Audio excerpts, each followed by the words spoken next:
Assalamualaikum warahmatullahi wabarakatuh. Halo semua, kembali lagi di channel Reader Manhwa. Kali ini Mimin akan membawakan sebuah komik baru yang berjudul Lahirnya Sang Wizard Pengembala.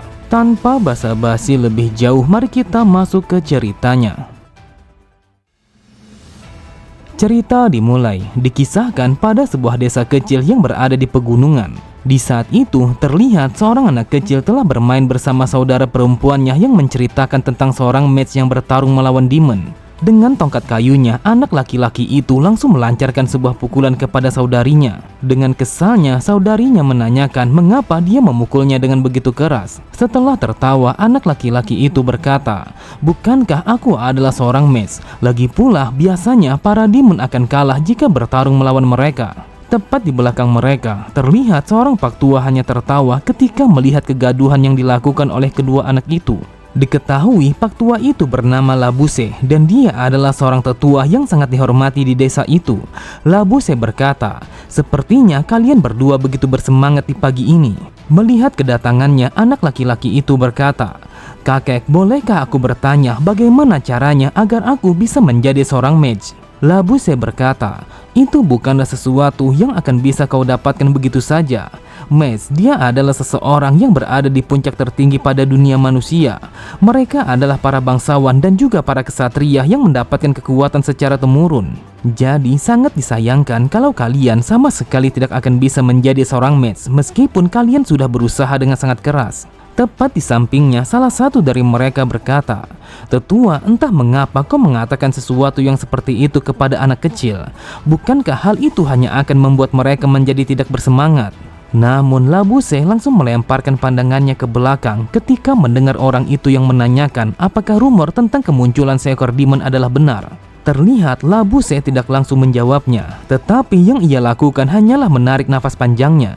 Kemudian dengan suara yang begitu berat ia berkata, "Rumor itu memanglah benar. Seseorang yang bernama Rob mengatakan kalau dia telah melihatnya di pinggir desa. Dia menggunakan sebuah pakaian yang serba hitam layaknya seperti bayangan. Dan juga dia memiliki sebuah ukuran yang besarnya seperti macan tutul. Tetapi kita semua harus bersikap tenang dan tidak usah merasa khawatir karena sang kepala desa sudah meminta bantuan kepada kota terdekat. Aku yakin kalau dia pasti membawa seorang mage ke desa kita untuk memusnahkan demon itu." Pada sisi yang lain, sang ibu langsung meminta kepada kedua anaknya untuk tidak bermain lagi di pinggir hutan sebelum demon itu dimusnahkan. Labuse kembali berkata, "Saat ini yang perlu kita lakukan hanyalah berhati-hati karena sangat mustahil membunuh seekor demon tanpa adanya kekuatan seorang mage." Salah satu dari mereka berkata, "Tetua, sepertinya semua orang di desa kita sudah mengetahui akan rumornya. Tetapi bagaimana dengan orang itu? Apakah dia sudah mengetahuinya?" Ketika mendengar Labuse yang bertanya siapa seseorang yang ia maksud, orang itu kembali berkata, "Yang aku maksud adalah Turan Sang Pengembala. Bukankah dia hidup sendirian di atas bukit untuk mengembala domba-dombanya?" Cerita berpindah pada sebuah bukit yang bernama Hisaril. Di saat itu, terlihat seorang pria muda sedang berbaring di atas tanah sambil menatap ke atas langit. Dan dia adalah Turan yang merupakan seorang pengembala yang berada di atas bukit desa itu. Sambil menatap ke arah langit, Turan bergumam, "Hal ini benar-benar sangatlah membosankan. Pemandangan yang aku lihat selalu saja seperti ini. Bahkan hari-hari yang aku lewati sama sekali tidak ada bedanya dengan yang dulu. Jika situasinya tetap saja seperti ini, ada kemungkinan kalau aku akan lupa bagaimana caranya berbicara kepada orang lain." Namun Turan langsung membuka kedua matanya ketika mendengar seseorang yang memanggilnya. Ternyata seseorang yang berbicara kepadanya adalah Labuse. Labuse berkata, "Saat ini matahari belum terbenam, tetapi entah mengapa kau sudah bermalas-malasan seperti ini." Ketika mendengar Turan yang memintanya untuk pergi, Labuse kembali berkata, "Dasar sialan, kau sama sekali tidak sopan kepada seseorang yang lebih tua. Apakah kau bersikap seperti ini karena dirimu masih marah kepadaku?" Dengan santainya Turan berkata, "Apakah yang kau maksud adalah ketika dirimu yang memindahkan secara paksa kepemilikan domba ini kepada desa setelah kematian ibuku? Asal kau tahu, aku bukanlah seseorang yang sebaik ibuku. Jujur saja, aku sama sekali tidak sudi untuk membagi warisan ibuku kepada orang-orang yang seperti kalian. Kita bukanlah seorang teman. Jadi ketika dirimu mendatangiku seperti ini, maka bisa dipastikan kalau dirimu ingin mengatakan sesuatu." Sontak Labuse sangatlah marah karena ia merasakan kalau dia sudah dihina oleh Turan. Labuse berkata, "Aku datang ke tempat ini karena aku ingin mengatakan kepadamu, saat ini seekor demon telah muncul di pinggir desa." Rob mengatakan kalau dia adalah seekor macan tutul yang sangat besar, yang bahkan besarnya seperti sebuah rumah. Jika dirimu tidak ingin mati, maka kau harus berhati-hati. Namun Labuse begitu heran ketika melihat Turan yang menanggapinya dengan begitu santai. Labuse kembali berkata, "Apakah kau tidak takut dengan kabar ini? Asal kau tahu kau adalah sebuah sasaran yang paling empuk bagi demon itu." Saat ini sang kepala desa telah pergi menuju kota untuk berusaha mencari seorang mage. "Aku datang ke tempat ini karena aku begitu khawatir kepadamu. Jadi kau harus berhati-hati karena dirimu hanyalah seorang diri." Akan tetapi Turan langsung memotong perkataannya dengan mengatakan, "Kau bahkan sama sekali tidak bisa jujur dengan kata-katamu. Akan lebih baik kau mengatakan kalau dirimu sangat khawatir kepada semua dombaku. Jadi pergilah sekarang juga dari hadapanku karena aku sama sekali tidak ingin melihatmu lagi. Apakah kau sadar kalau mulutmu begitu busuk sampai-sampai baunya telah menusuk ke hidungku?" Karena Labuse begitu kesal, tanpa mengatakan sepatah kata pun ia pun langsung pergi meninggalkan tempat itu. Dikisahkan, demon dia adalah seekor makhluk yang memiliki kekuatan magic yang sangatlah misterius. Jika manusia memiliki orang-orang yang disebut sebagai mage, maka sebaliknya para beast telah memiliki pasukan demon. Jika seekor demon bisa memanggil seorang mage ke desa antah berantah seperti ini, maka itu artinya kalau itu adalah demon yang sangat berbahaya. Tetapi akhirnya aku akan bisa melihat seorang mage secara langsung bagaimana mereka sebenarnya. Namun jika kepala desa yang memanggilnya, maka kemungkinan besar mage itu bukanlah orang yang kuat. Meskipun seperti itu, tetapi tetap saja aku begitu penasaran sekuat apa kekuatan mereka. Namun tiba-tiba saja Turan langsung terdiam ketika mencium sebuah aroma yang terbawa oleh angin. Seketika itu juga ia pun menyadari kalau itu adalah bau darah. Lalu ia pun melemparkan pandangannya ke asal datangnya aroma itu, dan itu adalah sebuah hutan yang berada tidak jauh dari kediamannya. Ketika hari sudah sore, Turan langsung memasukkan semua dombanya ke dalam kandang karena ia ingin memeriksa asalnya aroma darah itu. Tidak lama kemudian, akhirnya ia pun telah sampai pada sebuah hutan yang berada tidak jauh dari kediamannya. Tetapi semakin jauh ia berjalan ke dalam hutan, ia pun mencium aroma darah yang lebih kuat daripada yang sebelumnya. Namun Turan langsung menghentikan langkah kakinya ketika melihat Labuse yang tergeletak di atas tanah. Di saat itu, Labuse dia telah mati dengan cara yang sangat menggenaskan ketika tubuhnya yang terbelah menjadi dua bagian. Melihat itu, Turan berkata, "Dia memintaku untuk berhati-hati, tetapi siapa yang menduga kalau dia telah mati lebih dulu?" Tetapi yang aku perhatikan, semua luka yang ia dapatkan bukanlah sesuatu yang bisa dilakukan oleh hewan biasa. Dengan tubuh yang terbelah menjadi dua, maka aku pun sangat yakin kalau dia telah dibunuh oleh demon. Tiba-tiba saja Turan langsung tersentak ketika merasakan kehadiran sesuatu yang mengerikan. Ternyata itu adalah seekor demon yang sebelumnya dikatakan oleh Labuse. Memang benar adanya, demon itu telah memiliki sebuah wujud yang sangatlah besar, tubuh yang berasap, mata yang menyala, dan juga cakar-cakar yang sangatlah tajam. Di saat itu, Turan teringat ketika ia berbicara dengan mendiang ayahnya. Turan berkata, "Ayah, sebenarnya sekuat apa demon itu? Apakah benar kalau orang dewasa sama sekali tidak akan bisa mengalahkannya?" Dengan santainya ayahnya berkata, "Jika orang biasa seperti ayahmu ini berusaha untuk melawannya, maka bisa dipastikan kalau ayah akan mati hanya dalam hitungan detik. Tetapi kau tidak usah merasa khawatir ketika para demon menyerang desa kita.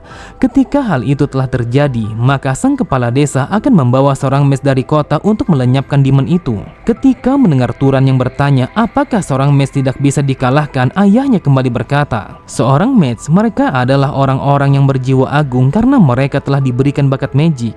Bahkan hanya dengan satu kata yang mereka ucapkan, maka para demon itu akan lenyap begitu saja."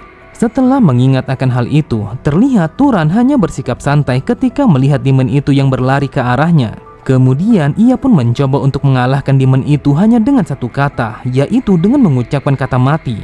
Seketika itu juga, demon itu langsung terlempar dengan jarak yang sangat jauh yang seakan-akan kalau ada sesuatu yang memukulnya. Terlihat demon itu langsung mengaum begitu saja ketika merasakan sebuah energi yang dipancarkan oleh Turan. Benar saja, di saat itu Turan telah memancarkan sebuah aura yang begitu kuat, yang mana itu adalah kekuatan yang biasanya dipancarkan oleh para mage. Turan berkata, ternyata demon ini sama sekali tidak akan bisa dikalahkan jika hanya dengan mengucapkan sebuah kata. Kemudian demon itu langsung melompat ke arah Turan untuk melancarkan serangannya. Akan tetapi demon itu langsung terlempar ke arah samping ketika Turan yang mengatakan kata berhenti untuk menghentikan pergerakannya. Melihat demon itu yang tidak bisa dikalahkan, Turan berkata, sebenarnya aku sudah menduga kalau membunuhnya dengan menggunakan sebuah kata hanyalah sia-sia. Tetapi aku tidak menduga kalau dia sama sekali tidak bisa dihentikan. Terlihat Turan langsung melompat ke arah samping ketika demon itu yang melancarkan sebuah cakaran yang bertujuan untuk membelahnya. Hanya dalam sekejap mata, Turan telah berpindah tepat di sampingnya karena dia memang memiliki sebuah kecepatan yang sangatlah luar biasa. Kemudian ia pun mengambil sebongkah batu dan juga sebuah alat yang ia selipkan di balik bajunya. Ternyata yang ia ambil dari sakunya adalah sebuah ketapel. Turan berkata, karena aku adalah seorang pengembala, maka aku akan bertindak sebagai seorang pengembala. Lalu ia memerintahkan kepada batu itu untuk mengeras bagaikan batu berlian. Dan di saat yang bersamaan ia juga mengatakan kepada batu itu untuk bergerak menuju targetnya dengan sempurna. Setelah mengatakan kedua kata perintahnya, ia pun langsung bersiap untuk mengayunkan ketapelnya untuk menghantam demon itu. Kemudian sambil mengayunkan ketapelnya, ia pun memerintahkan kepada batunya untuk menembus tubuhnya demon itu. Seketika itu juga sebuah lemparan yang begitu dahsyat langsung tertuju kepada demon itu. Terdengar demon itu langsung berteriak kesakitan ketika sebuah batu yang dilemparkan oleh Turan telah menembus tubuhnya. Namun sebelum batu itu yang menembus tubuhnya, terlihat demon itu langsung memiringkan kepalanya sehingga ia mampu menghindari sebuah luka yang sangat fatal. Karena ia merasakan kalau ini adalah kesempatannya untuk bisa membunuh Turan, dengan sangat cepat ia pun langsung melompat ke arahnya. Akan tetapi tanpa ia sadari, sebuah batu yang sebelumnya dilemparkan oleh Turan telah berada tepat di atas kepalanya. Kemudian Turan langsung memerintahkan kepada batunya untuk menargetkan kepalanya demon itu. Seketika itu juga batunya langsung menghujam demon itu dengan sangat cepat sehingga kepalanya langsung berlubang begitu saja. Setelah kematian demon itu, Turan berkata, jujur saja ini adalah pertama kalinya aku menggunakan metode itu kepada seekor demon. Tetapi karena bangkainya akan menimbulkan bau busuk yang sangat menyengat, maka aku harus membuangnya ke bawah jurang. Dasar sialan, entah mengapa secara tidak sengaja aku membantu penduduk desa tanpa pamrih seperti ini. Sebenarnya aku adalah seorang mes dan ini sama sekali tidak diketahui oleh siapapun. Ketika aku masih kecil, aku pun sudah sadar kalau aku telah memiliki kekuatan khusus. Bahkan ketika aku sudah berusia 10 tahun, aku pun sudah bisa mengangkat semua benda yang berada di sekitarku dengan begitu mudah. Dengan bangganya, Turan mengatakan kepada ibunya kalau dia bisa mengangkat semua benda yang ia inginkan. Akan tetapi ibunya sangatlah terkejut sampai-sampai sebuah tongkat yang ia genggam langsung terlepas begitu saja. Sambil berlari, Turan mengatakan kalau dia bisa membuat api hanya dengan sebuah kata. Bahkan ia juga mengatakan kalau dia bisa memanggil hembusan angin dengan sesuka hati. Namun Turan langsung terdiam ketika mendengar ibunya yang memintanya untuk menghentikan kekuatan itu. Di saat itu Turan masih mengingat dengan begitu jelas bagaimana sebuah amarah yang ditunjukkan oleh ibunya. Dan itu adalah pertama kalinya ia melihat ibunya yang marah seperti itu. Melihat Turan yang hanya terdiam, ibunya berkata, anakku, kita akan berbicara sekarang juga. Turan, katakan kepada ibu, apakah kau ingin terus tinggal bersama ibu dalam waktu yang sangat lama? Ketika mendengar Turan yang mengatakan iya, ibunya kembali berkata, jika itu yang kau inginkan, maka kau harus berjanji kepada ibu. Mulai dari sekarang kau tidak boleh lagi menggunakan kekuatan yang seperti itu.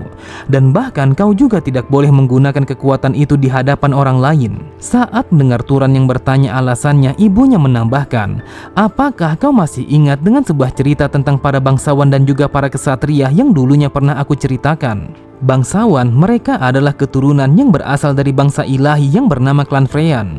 Mereka adalah orang-orang yang ditugaskan untuk menyelamatkan umat manusia. Lalu para kesatria, mereka adalah darah campuran yang berasal dari bangsawan dan juga manusia, yang mana darahnya sudah bercampur hingga berkali-kali. Itulah kenapa seorang mage yang berasal dari bangsawan dan juga kesatria adalah orang-orang yang sangat berbeda. Turan, aku akan menjelaskan mengapa kau sama sekali tidak boleh menggunakan kekuatan ini.